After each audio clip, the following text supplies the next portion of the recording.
I'd like to acknowledge Australia's First Nation people as the traditional custodians of the land, and for this episode in particular, the Wurundjeri people. I pay my respects to their elders past, present and emerging. My love of wine comes from sharing it with my family, and I hope that this wine is the wine that is drunk around, a Christmas table, and so I think it's a wine that will really be celebrated and shared. This is Over a Glass. I'm Shanteh Wale. Melanie Chester is the General Manager at Giant Steps, where she also leads winemaking and viticulture. Her vision and expertise are what truly sets her apart, complemented by her quick wit and unwavering dedication to her craft. With a career marked by innovation and excellence, Mel continues to make waves with wines that are nothing short of show-stopping. Hi Mel, thanks for joining me.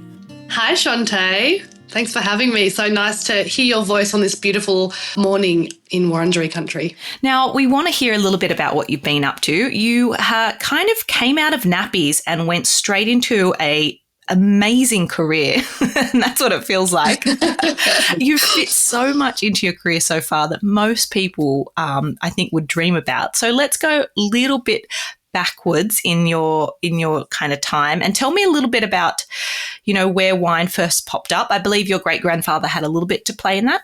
Yeah, so wine's one of these sort of beautiful uniting things that our family loves to share around the table. And so sort of the presence of wine at home was, about enjoyment, sharing, bringing people together. But it also, for me, had a sort of a family historical connection. So my great-grandfather was sort of in imports and exports. And one of those imports was he imported stave oak and barrels from France and from America. So my family business was suppliers to the wine industry. So very early memories of being about primary school age and sort of unloading containers of barrels, and I can remember the smell of a container opening and smelling barrels. But the connection between what the family business was and oak and wine was not there until much later in my life. So that was just, there were two separate things that happened to be joined. But I think certainly the love of wine and the appreciation for it came from sharing around the table, which is I think one of the things that unites many of us in the wine industry. We all grew up with a family that loved to share a bottle. So I love that. Yeah, I mean, I sometimes have come across people that are early in their careers that talk about not being able to smell oak. That must have not happened for you. No, I still have this really love and affinity for barrels, like the shape of them, the smell of them new. I mean, they're a beautiful thing. I mean, obviously the kind of sustainability of oak is a challenge, but some of the best suppliers and producers of great barrels across France and America are being really thoughtful and mindful with that. But I just love something about them. They're beautiful, and I don't know if I love a lot of new oak in my wines. I like a balanced amount, but certainly that connection to the family business is pretty sweet. It's a sexy smell. I don't know if smells can be sexy, like pheromones can, but for me, it's a sexy kind of smell, like a new oak barrel. It is attractive. Mm-hmm. Agree. It's that, like, every vintage, when you kind of crack open a barrel just before you're about to fill it, wash it, and then fill it. You just got to jam your schnoz in there and breathe deep. Everyone does it. Everyone sort of scuttles over to the barrels and has a little smell. It's a pretty unique smell. So I can understand it. It's an attractive aroma. Love it. Now tell me a little bit about young Mel, because you kind of, I imagine you knew what you wanted to do because you were straight into it. But tell me about young Mel. Did she ever consider, being a rock star or, a soccer player? What did you want to do before wine? Mate, for sure. I was like 100% sure I was going to get my Hogwarts letter. So that was devastating when that never happened. I think I love music and was quite involved in singing. I was a flautist and, really wanted to be on Broadway. So there was a second disappointment in my professional life. But, I also really loved being outdoors, and I loved food from a really young age, and I loved flavour. I was like one of those kids, like I remember my dad grizzling about like having to order an extra dozen oysters because at the age of sort of 5 or 6, I'd crush a dozen oysters, no dramas. But so I think like food and flavour, being outdoors. But, I do love storytelling, and part of that, I think in my grown-up life, my professional life now, I thought it was going to be singing and dancing on stage, and actually, storytelling is still an important part of my life, but in a different way.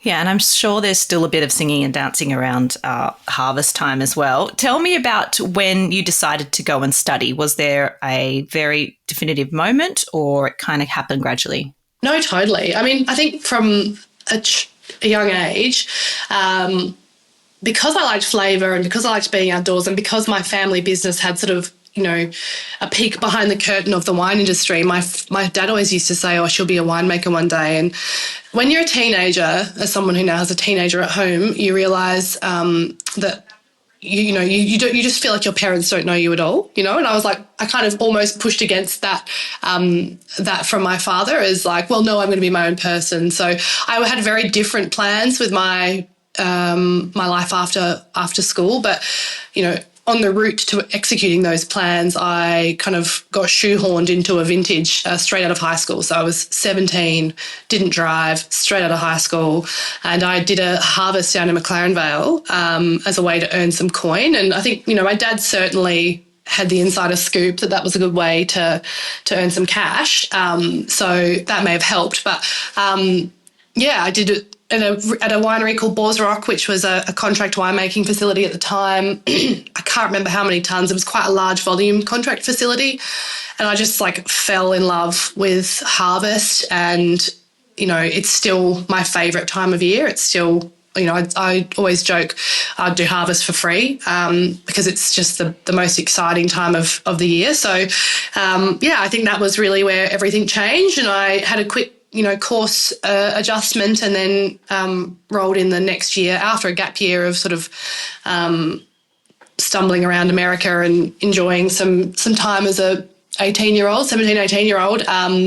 I then sort of went straight back into uni at 19 and did a winemaking and viticulture course through the Uni of Adelaide, and, the rest is history. I think also that sort of first vintage straight out of high school really was a great thing to do because I fell in love with that part of it. And uni was tough. It's at Uni Adelaide, it's a applied science degree, and, you need to have a really in-depth background in chemistry and physics and, geology and some of those subjects, biochemistry, they were a slog.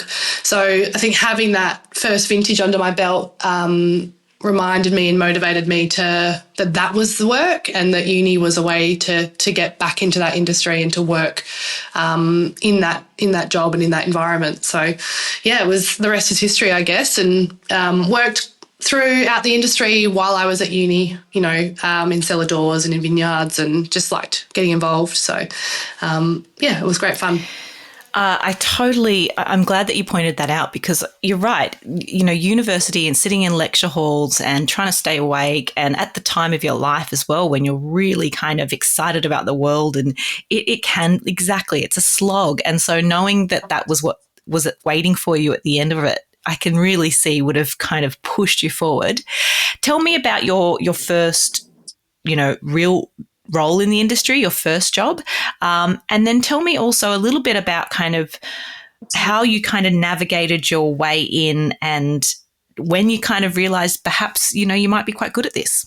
My first role probably connected to university in some ways. Like in the fourth year of the winemaking and viticulture degree that I did, you have to do a little stint in the industry. It's called Vintage Experience. And I got a scholarship from the university to work with Treasury Wine Estates at Wolf Blass as a vintage winemaker. So a lot of my mates got to kind of go and do, go to Margaret River and surf and, go up to the Hunter and kick around and have the time of their lives at Brokenwood. And I was, really keen for that and really kind of craving that travel, but I sort of decided that this was such a unique opportunity to actually work in an applied winemaking role rather than, dragging hoses in the cellar. So made that choice, and that's, a really interesting fork in the road for me, and actually adored it. Like, loved working with Treasury Wine Estates, loved working at Wolf Blass. The winemaking team there are really wonderful people and super great winemakers. And for me, like, I just knew that I wanted to taste a lot. I wanted to expand my palate, and they were all so welcoming. So, I would have a 10-hour day of work, but I'd probably come in a couple of hours early to sort of try and get a bit of work done so that I could be in the tasting room for red rounds, even though that strictly wasn't part of my role. They were very happy for me to jump in and get involved, and that role ended up sort of leading to a full-time role within Treasury Wine Estates, working at Seppelt in Great Western straight after uni. And I think if I hadn't done that vintage role, I wouldn't have met some of the people in that organisation who wouldn't have encouraged me to apply for the role at Seppelt. And that was a really exciting time for Seppelt in Great Western. Adam Wadowitz was the winemaker there at the time with Adam Carnaby. Wadda was really only there for not entirely, maybe 12 months, 18 months, and Adam Carnaby took over, who's, Adam Carnaby's now up at Wicks in the Adelaide Hills. But, that sort of 3.5, 4 years within Treasury, within an organisation of that size, of that much resource and of that much structure and procedure was just fantastic. And Adam Carnaby is still a fantastic winemaker, and learned so much from him early days. So that was a great introduction to, the role of winemaking and a big business. But importantly for me, it was actually a great introduction to the state of Victoria. Like, I was a South Australian. My family live on KI now, on Kangaroo Island off the south coast of SA, but, raised in the Adelaide Hills. And for me, my circle of my wine passion and my little sort of circle of wine was really focused around South Australian wines, which are delicious. And, I was raised on those beautiful big reds from the Barossa and, those lovely steely textured Rieslings from Clare Valley. And so the sort of journey outside of South Australia and over to Victoria, working at Seppelt in Great Western, broadened my horizons quite rapidly. And in that role in Great Western, I was making wine from most of the wine regions in Victoria. We had vineyards, and Seppelt still does have vineyards in Heathcote, in Great Western, in Henty, the famous Drumborg vineyard, but also, got fruit from Bendigo, where he made some Pinot Gris from Mornington. Like, it was really, got some fruit from Yea. Like, it was a really lovely introduction to the state.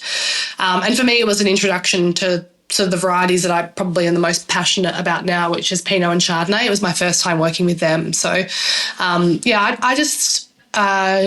found and I still do, I find the sort of exploration and discovery of wine and how, every little rabbit hole you go down is an opportunity to learn something new, taste something new. I loved that at that age, and I still do. So that was sort of a great first job out of school, to work in a business of that size and scale, and to introduce me to another part of the winemaking landscape within this beautiful country.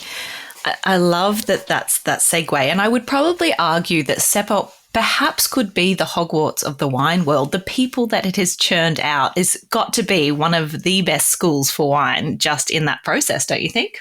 Yeah, it was awesome. And there's some legends that have been through those doors, Ian McKenzie, Colin Priest, Emma Wood, who's now at Wirra. There's just some wonderful people who've, had the joy of working with those great vineyards. And I loved it. It was so much fun. Well, you didn't sit on your laurels for any time after that. You completed the Len Evans at 25. And I remember popping that down in my notes and being like, wait, maybe it means 35. And then I was like, no, 25. I was like, holy cap. I, peed my pants at 35. So tell me what you felt like doing the Len Evans at 25. Mate, I had no bloody idea what I was doing. I don't know. I laugh about it. I was young and I had no clue, but I think like I'm naturally super competitive. So I was like, oh, hell yeah, I'm here to win this thing. I mean, I look back on that now and like throw my head back and laugh. It was amazing. It was so terrifying. But also I think it's terrifying no matter what you do. And the general theme about Len Evans is like you're ready when you do it when you do it when your time comes. You don't necessarily get a chance to do it when you're ready. And it was also incredibly foundational for me to be in a room with those like these amazing people. And I loved it. It was really overwhelming for sure. And but I also kind of I don't know. I relish those opportunities and that sort of feeling of, sinking or swimming and, pushing yourself and having a go, I think is something that I try to be proud of. Maybe I was out of my depth, but I also feel like I was really happy that I went there, and it was scary though. And I was like, this is like my favourite moment was, all these DRCs are coming over to the table on the Friday. Well, one of my favourite moments. There was many a moment. But I'd tried one or two bottles of DRC by that point in my professional life, and I reckon one was a few weeks earlier, and I had no idea what I was expecting. I'd read about it, and it was something that I tried to sort of put to memory, but it was for me, the takeaway from that little masterclass was like, there are wines that are so special and that you can't just read about. They do kind of transcend what you read in the book, and sort of that feeling of being present with a glass of DRC, and something now I think about with a lot of wines in front of me, whether it's DRC or the cheap Riesling from Dan Murphy's. Like it's like wine is you got to be present with your glass of wine in front of you because demands that of you, I think. It's really nice that you said that. I too thought everything just faded away for me. It really was like one of those movie moments where everything else went dark around me and I couldn't care less about whether or not I was on time or whatever. I was just like, this is amazing. And I had a little tear to myself and thought, I don't give a shit what anyone thinks. This is so amazing. So And it's funny because, like, I don't want us to put, like, DRC on a massive pedestal. It's just, like, the whole week kind of accumulates to that last day, and that's kind of what – you're right. Like, that's what you that feeling on that last day, the tutorial was, like, incredibly overwhelming and very grounding as well. So, yeah. Well, you can't have been, doing too many things wrong because you went on to win Gourmet Traveller Young Winemaker of the Year at 26, which is astounding. Tell me a little bit about what that meant to you, and then tell me also about your time at Sutton Grange. Yeah, that was a lovely little recognition from the crew at Gourmet Traveller Wine, and also headed up by Peter Forrestal, who had come to one of the releases of the Seppelt wines and sat with Carnaby and I and loved the wines that predominantly Carnaby but I guess supported by me were producing, and loved the way we talked about wines. And yeah, it's nice. Those little things are they're important it was really important to me, and I really appreciated that, but felt certainly grateful and also a bit like an imposter at that point, because I felt very young and but also felt like I had more to do. So that was a really important time for me, because I was also sort of moving out of Treasury and moving into a much smaller business. And I think, certainly all the things I loved about Treasury, I wanted to see a business of a different size, and Sutton Grange was a really great comparison. It's a beautiful estate up in central Victoria, on the decomposed granite foothills up in the Bendigo wine growing region, and a little single site. I've gone from working at Treasury, one of the biggest wine producing companies in Australia, to probably one of the smallest, and it was very much a traditional vigneron role, like growing the grapes, planting the vineyard, making the wine, bottling the wine, selling the wine.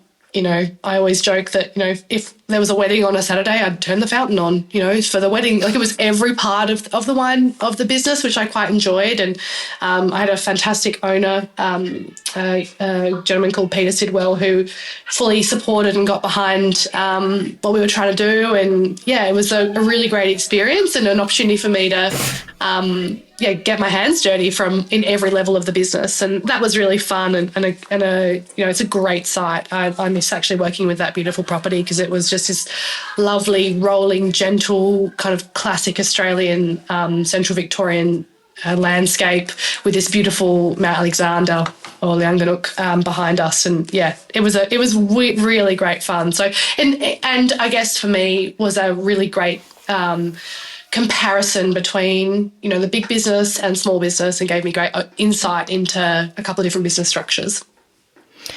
Yeah, so important, I think, for your understanding of business to see the smaller sides and the larger operations.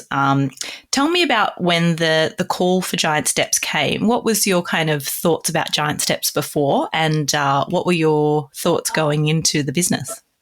Oh, mate, I was a huge fan of Giant Steps. I used to buy and collect the wines before I now have the sort of pressure and honour of making them. I had been following the wines for a very long time, actually originally from the 2013 Melbourne Wine Show, which I was there as a steward, and, the Applejack Pinot from 2012 took out the best Pinot trophy, but was ineligible for the Jimmy Watson trophy. And the Jimmy Watson was won by the runner-up of the Pinot trophy, which is still a fantastic wine from Yabby Lake. So that was a really interesting moment that went down kind of in wine show circles as, quite a bit of interesting piece of folklore. And I remember that wine, remember how distinctive it was.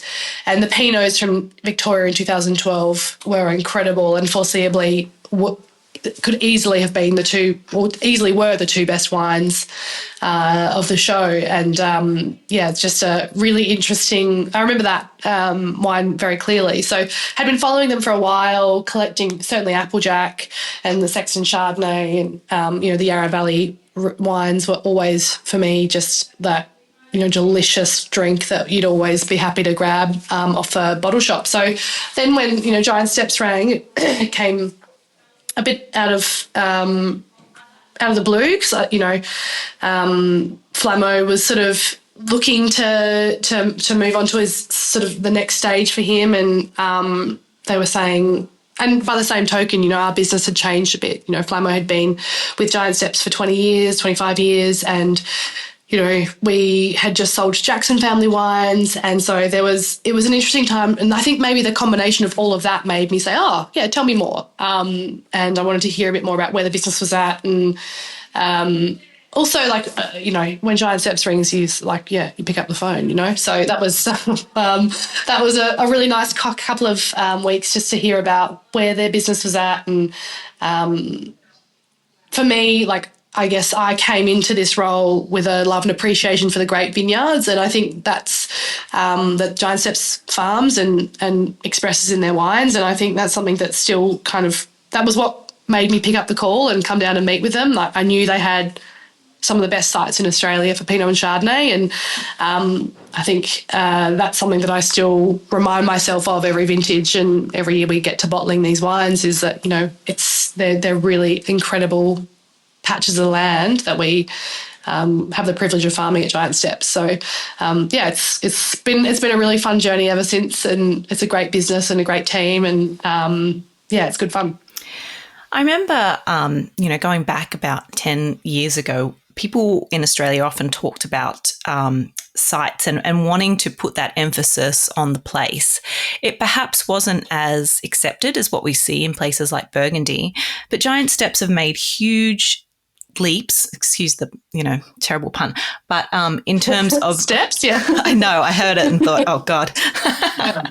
But they have, in terms of really paying homage to what those special sites are all about, the communication, the language, and I think that it's incredibly tangible in all of those wines. Tell me about what site means to you. Well, I've been thinking a lot about that because site, especially in this beautiful region, is dependent on soil and geology, dependent on hillsides and little gullies, and it's dependent on also the people that farm it and look after it and how well they tend for their land. It's also about the landscape that surrounds it and the sort of micro kind of cosm of the area that surrounds it, whether it's beautiful bushland behind you or your neighbouring vineyard. And I think that site is and site selection is one of the kind of clearly one of the biggest influences on wine quality.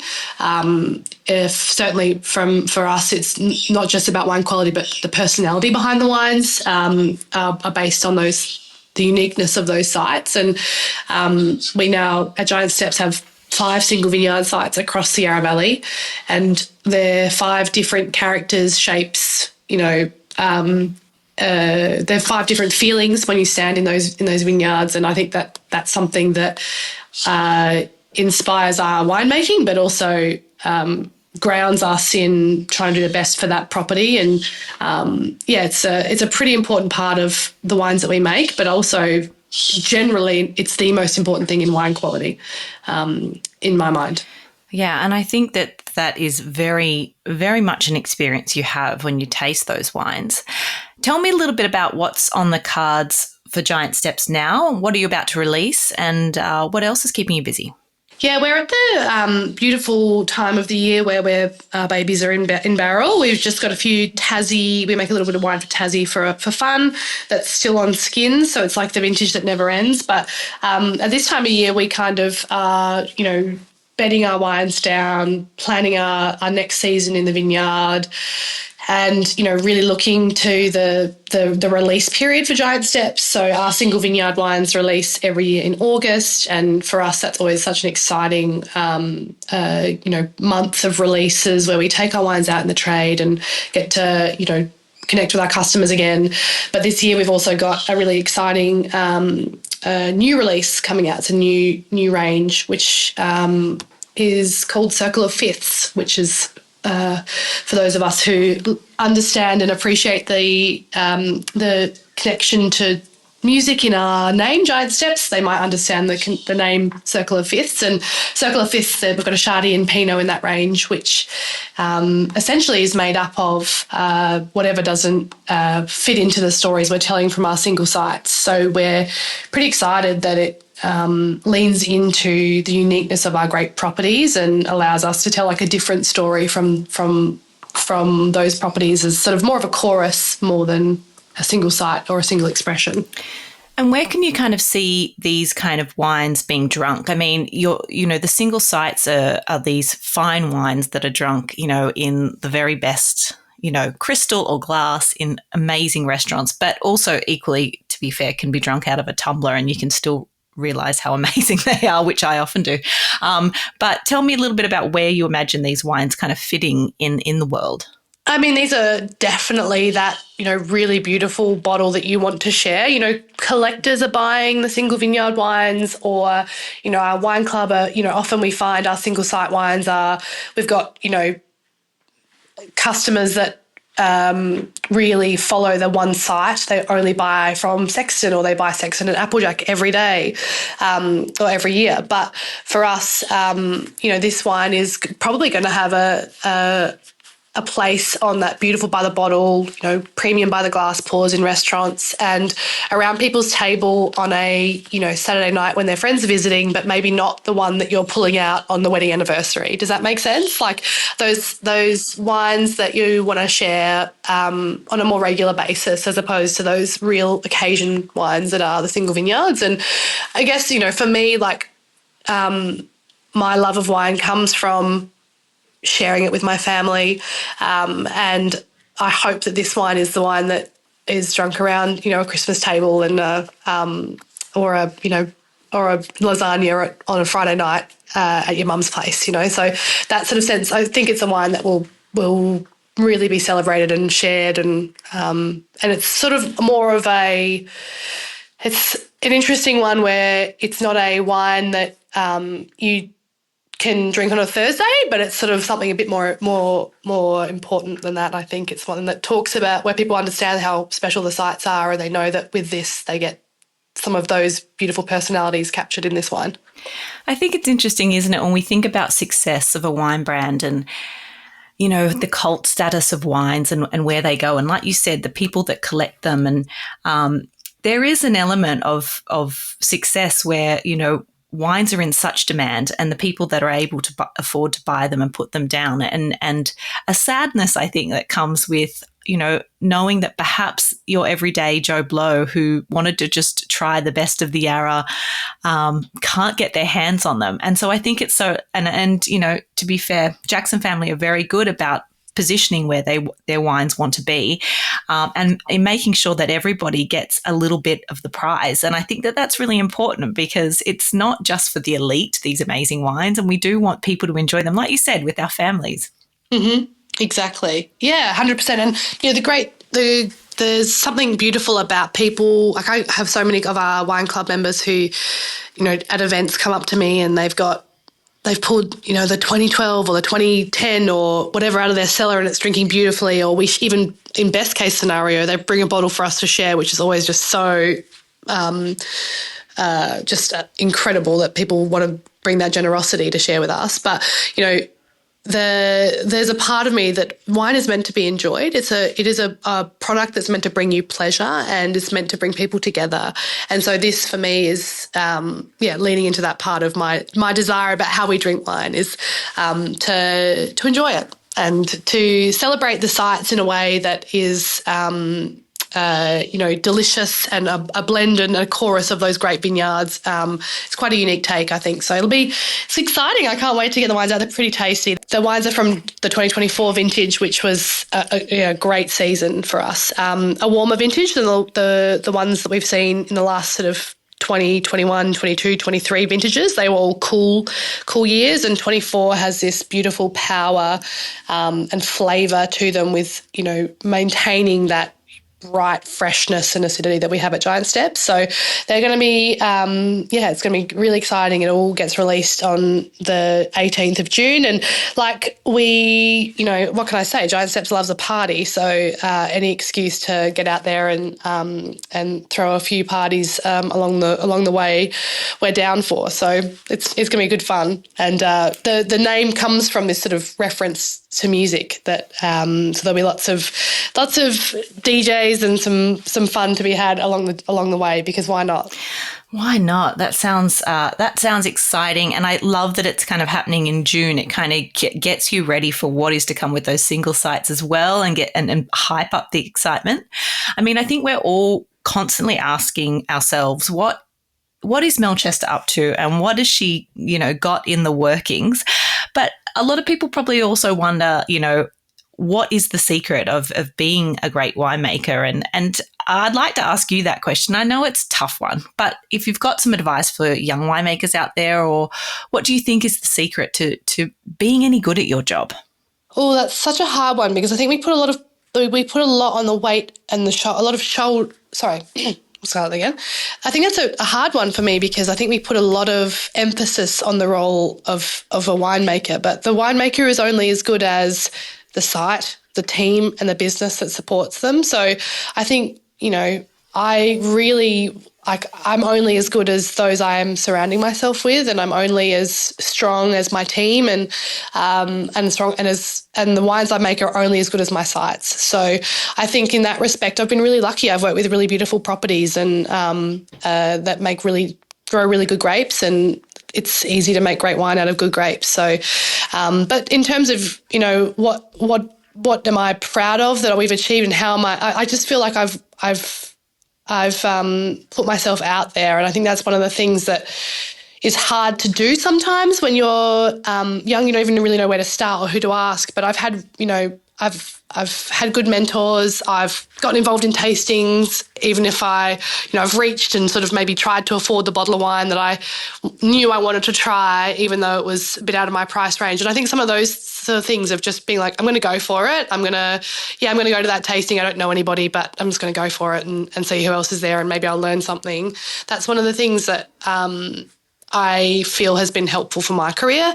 And I also have great mentors, as I say, like great people around you, and ask lots of questions. And most importantly, I think ask for help, which is something that in life, all humans should do more of, and rely on the network and the friends and the support systems that the industry has, or that you as a person have, to help kind of get through life. It's hard to do it on your own, and I've been very lucky in that respect. So that's a very long-winded way of saying, I'm only as good as the people that have helped me through this life and this career and this industry. So, yeah. Always so much humility. I remember when I first kind of came across you and thought, she's such a boss, but then I was so blown away by just how well you spoke, but also the humility you have with everything you do. I think you're a very curious person. I'm just going to put my 2 cents in here, not that you asked for it, but I'd agree with that. No, I agree with that. I think you're a scholar. Like, you want to learn, and I think you've taken that throughout your whole career. But I also think you know how to ask the right questions, and I also think you're just not afraid of bloody hard work. And like you said, just be a good person, work with good people, be a good person. And I think you do have the perfect recipe. Oh, that's lovely. I think also what I find that I can't replace is, like, I just love it. I find it really fun. I like meeting people. I like talking about wine, and I'm like enthusiastic about, whatever someone's doing, even if it doesn't align with the way that I make wine. I'm like, that's cool. And I love our industry. And I think that sort of sense of excitement and enthusiasm is, something I look for in a lot of people. Like, one of my favourite people in the industry are people who just like really love talking about wine. Philip Rich, Tom Carson, Sam Connew, like these people are just like enthused generally. And that's such a delightful character. And I think I want to keep that. I want to keep that buoyant in my career, because I think that helps remind me that it's all just wine, isn't it? It's meant to be enjoyed. Well, that's for sure. And I think, if anyone knows a couple of things about you, one is that you started off with the Melbourne Royal Wine Awards as a steward, and in 10 years worked your way to chair of judges. It says so much about your work ethic and also your interest in the entire industry. Mel, I have loved chatting to you today. I do want to know, if you could only drink 3 beverages for the rest of your life, what would they be and why? It can be just for today, and you can change your mind tomorrow, because I know it depends on our mood. So what have you got for me? Well, my question for you is, are they alcoholic, or can I have, like, is this like I only have 3 beverages for the rest of my life? And does one have to be coffee? Because that's a serious question. It is serious. I definitely think we can consider water and coffee and tea. Fine. Already, otherwise we would die. So okay, cool. Go alcoholic. For me, like, easily my top 2 are easy. One is like a very well balanced Tommy's margarita, with a beautifully balanced agave, crushed ice, salt on the rim. Sometimes my husband, God bless him, does like a spicy number, which is delicious. So Tommy's margarita for sure. Chardonnay of all shapes and sizes. I mean, that is by volume and maybe by value, the variety that I drink the most of. There's always Chardonnay in the fridge, and there's never enough in the house. So, whether it's like real fancy, Bourgogne Blanc, or whether it's, delicious, great Australian examples like, beautiful Margaret Rivers, or, salty and saline wines from Tassie, or, these lemony wines from the Yarra Valley, like Chardonnay for sure. I guess they're my consumption enjoyment beverages, and then the beverage that really sort of itches the thoughtfulness for me is always Pinot. Pinot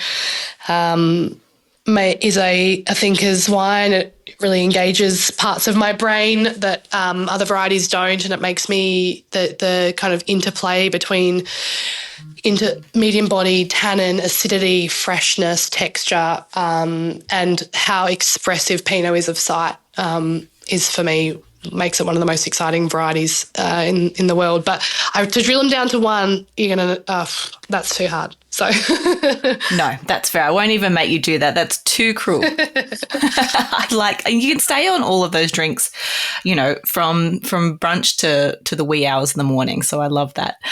Mel, it's been such a pleasure. It always is so engaging and thoughtful to chat to you, and it feels effortless. So thank you so much for your time. Best of luck with the Circle of Fifths release in June, and we cannot wait to see the single sites later down in the year, and best of luck. Thanks, Shanteh. Thank you so much. Great to have a chat, mate. This is Over a Glass. I'm Shanteh Wale. Stay tuned for more stories from the world of wine and drinks. Listen in every Thursday on your podcast app. Follow us on Instagram at overaglasspod and contact us at overaglass@deepintheweeds.com.au.